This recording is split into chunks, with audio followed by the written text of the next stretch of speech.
Chers frères et sœurs dans le Seigneur, amis de partout, que la paix et la grâce de Dieu soient avec vous tous. Merci de passer quelques minutes avec nous dans l'étude de la parole de Dieu. Que le Seigneur bénisse ce moment que nous allons passer ensemble dans l'étude de sa parole.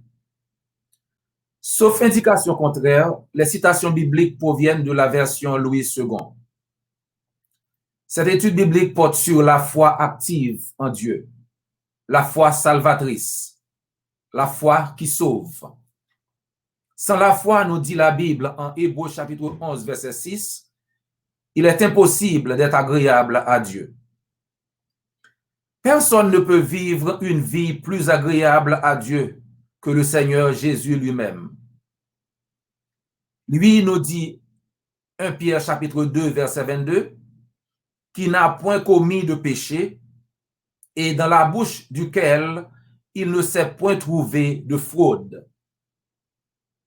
Et Jean chapitre 2, verset 25 dit que Jésus n'avait pas besoin qu'on lui rendît témoignage d'aucun homme, car il savait lui-même ce qui était dans l'homme.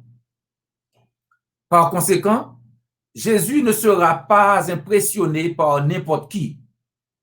Cependant, il y a un homme dont la foi a beaucoup impressionné le Seigneur. Alors, qui était cet homme et pourquoi sa foi a-t-elle tellement impressionné Jésus-Christ? En Matthieu chapitre 8, à partir du verset 5, nous lisons à propos de cette foi. C'est la foi du centenier, la foi du centenier romain. Comme Jésus entrait à Capernaum, un centenier l'aborda, le priant et disant, « Seigneur, mon serviteur est couché à la maison, atteint de paralysie et souffrant beaucoup. » Jésus lui dit, « J'irai et je le guérirai. » Le centenier répondit, « Seigneur, je ne suis pas digne que tu entres sous mon toit, mais dis seulement un mot et mon serviteur sera guéri. » Ça, c'est le centenier qui parle. « Je ne suis pas digne que tu entres sous mon toit, mais dis seulement un mot et mon serviteur sera guéri. Car moi qui suis soumis à des supérieurs, j'ai des soldats sous mes ordres. Et je dis à l'un, va, et il va, à l'autre, viens, et il vient. Et à mon serviteur, fais cela, et il le fait. » Après l'avoir entendu, Jésus fut dans l'étonnement. Et il dit à ceux qui le suivaient, « Je vous le dis en vérité, même en Israël, je n'ai trouvé une si grande foi. Même en Israël, je n'ai pas trouvé une aussi grande foi.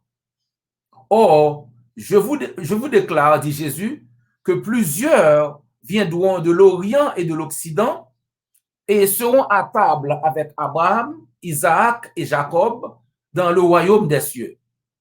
Mais les fils du royaume seront jetés dans les ténèbres du dehors, où il y aura des pleurs et des grincements de dents. » Puis Jésus dit au centenier, « Va, qu'il te soit fait selon ta foi. » Et à l'heure même, le serviteur fut guéri. Wow! Quelle foi a le plus impressionné le Seigneur? Si vous cherchiez un homme ou une femme de foi au temps de Jésus, où iriez-vous? Je ne sais pas pour vous, mais moi, j'irais probablement chercher parmi les élus de Dieu, j'irais en Israël. En outre, lorsque le pharisien, lui, pria en Luc chapitre 18, verset 9 à 14, nous voyons comment le pharisien, lui, lorsqu'il priait Dieu, comment il regardait l'autre. Le pharisien ne nous a-t-il pas dit très clairement qui était le juste? ce n'était certainement pas ce percepteur d'impôts, ce pécheur, n'est-ce pas? Le pharisien dit encore que il prie à Dieu et il dit à Dieu que lui, il n'était pas comme tous les hommes. Donc Jésus dit que certaines personnes persuadant qu'elles étaient justes, ça c'est Luc 18 à partir du verset 9, c'est la parabole que Jésus donne. Certaines personnes se persuadant qu'elles étaient justes et ne faisant aucun cas des autres, deux hommes montèrent au temple pour prier. L'un était pharisien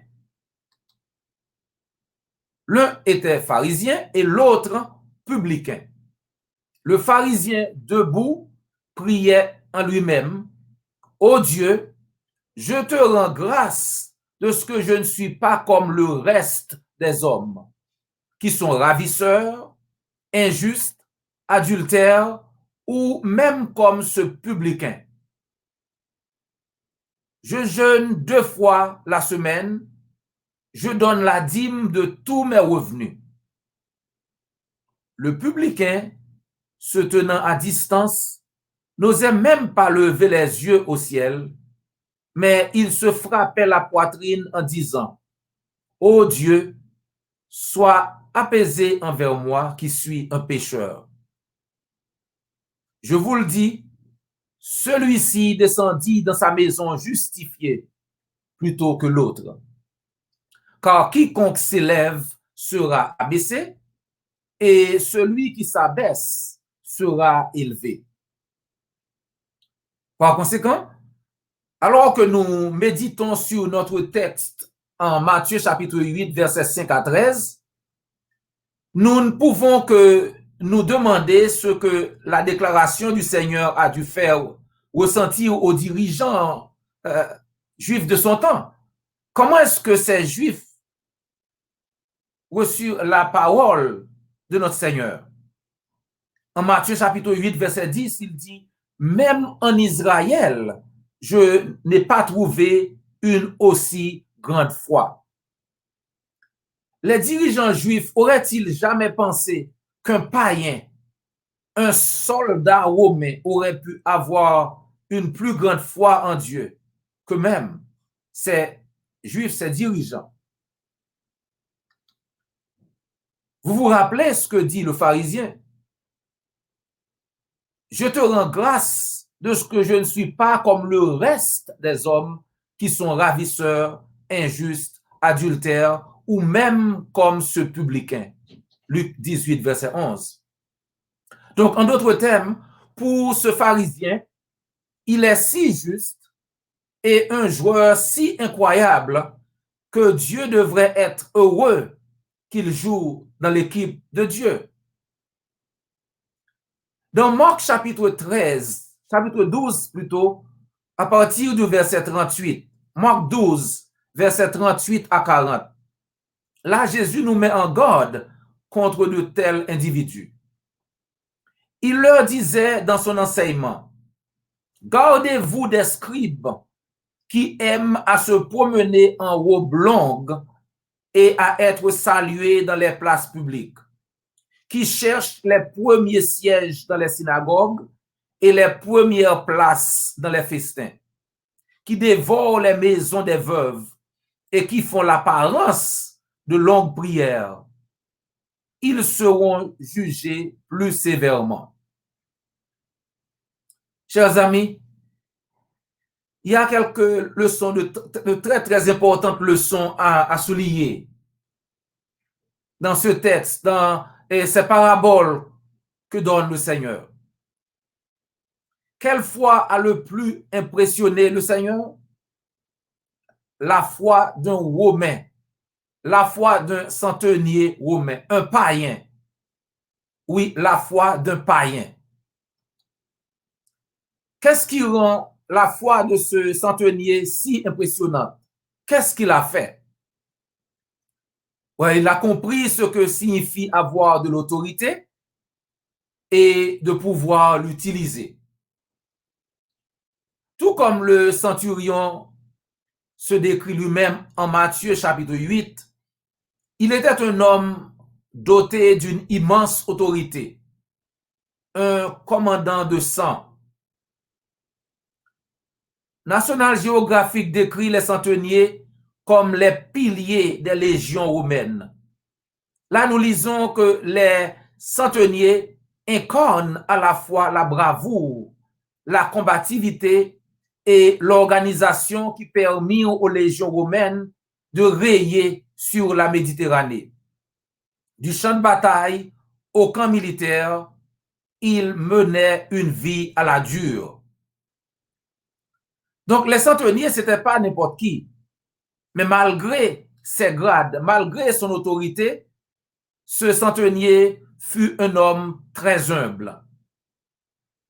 Il fait preuve non seulement d'une foi solide en Dieu, mais aussi d'une humilité impressionnante. Il reconnut la supériorité du Seigneur et il s'est abaissé devant lui. Il a été exalté en conséquence. Abaissez-vous devant le Seigneur et il vous relèvera. Jacques chapitre 4, verset 10. Dieu résiste aux orgueilleux, mais il fait grâce aux humbles. 1 Pierre chapitre 5, verset 5. Chers frères et sœurs, en Romains chapitre 12, l'apôtre Paul nous conseille de ne pas avoir un esprit qui nous pousse à être comme si une sorte de compétition entre nous. L'apôtre Paul dit que il ne faut pas avoir une trop haute opinion de nous-mêmes, mais de nous revêtir des sentiments modestes selon la mesure de foi que Dieu a départie à chacun de nous. Nous devons apprendre à ne pas mépriser les autres. Nous croyons que Jésus a également été impressionné par l'honnêteté, la sincérité du centenier, son amour et sa sollicitude pour son prochain, et même pour ses serviteurs. Ce centenier a dû avoir plusieurs serviteurs, mais il se souciait suffisamment du serviteur qui tomba malade et il voulait faire tout ce que lui il pouvait pour aider ce serviteur, même si cela voulait dire s'abaisser lui-même. Et c'est ce qu'il a fait. Et Jésus a vu cela et il a été très impressionné par l'action du centenier. Pareillement, le Seigneur est impressionné par nos bonnes actions. L'Éternel regarde au cœur. 1 Samuel 16, verset 7. Les pharisiens étaient très bons en apparence, mais Dieu savait mieux. Ce qui impressionne les hommes est rarement ce qui impressionne le Seigneur. Le Seigneur a également quelques leçons pour nous dans Marc chapitre 12, versets 41 à 44. Il s'agit de la vraie générosité. En Marc 12, à partir du verset 41, nous lisons: Jésus s'étant assis vis-à-vis du tronc, regardait comment la foule y mettait de l'argent. Plusieurs riches mettaient beaucoup. Il veut aussi une pauvre veuve, elle y mit 2 petites pièces, faisant 1/4 de sou. Alors Jésus, ayant appelé ses disciples, leur dit: Je vous le dis en vérité, cette pauvre veuve a donné plus que de ceux qui ont mis dans le tronc, qu'aucun de ceux qui ont mis dans le tronc. Car tous ont mis de leur superflu, mais elle a mis de son nécessaire, tout ce qu'elle possédait, tout ce qu'elle avait pour vivre.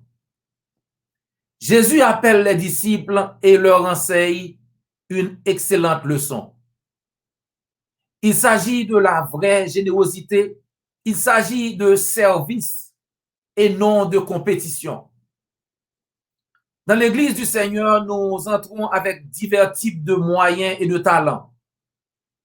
Et le Seigneur s'attend à ce que nous les utilisions à sa gloire, mais jamais comme dans une compétition. Puissions-nous tous reconnaître que nous ne sommes que des serviteurs et que personne ne pourra jamais être assez performant pour gagner le ciel. Puissions-nous ne jamais devenir aussi justes à nos propres yeux et nous comporter aussi arrogamment que ce pharisien qui n'avait même pas pu reconnaître que lui aussi, il était pécheur et qu'il n'avait besoin que de la miséricorde et de la grâce de Dieu, que lui aussi, il en avait besoin. C'est par la grâce de Dieu que nous sommes sauvés. Éphésiens chapitre 2, verset 8. C'est par la grâce que nous sommes sauvés, par le moyen de notre foi en Dieu, en faisant bien sûr sa volonté. Et non pas par la foi seulement. C'est pas par la foi seulement que nous sommes sauvés, mais par la foi. C'est pas par la grâce seulement.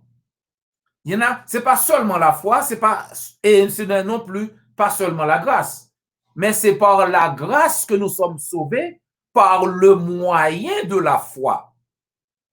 Donc, il faut que nous ayons une foi agissante en Dieu pour jouir de sa grâce.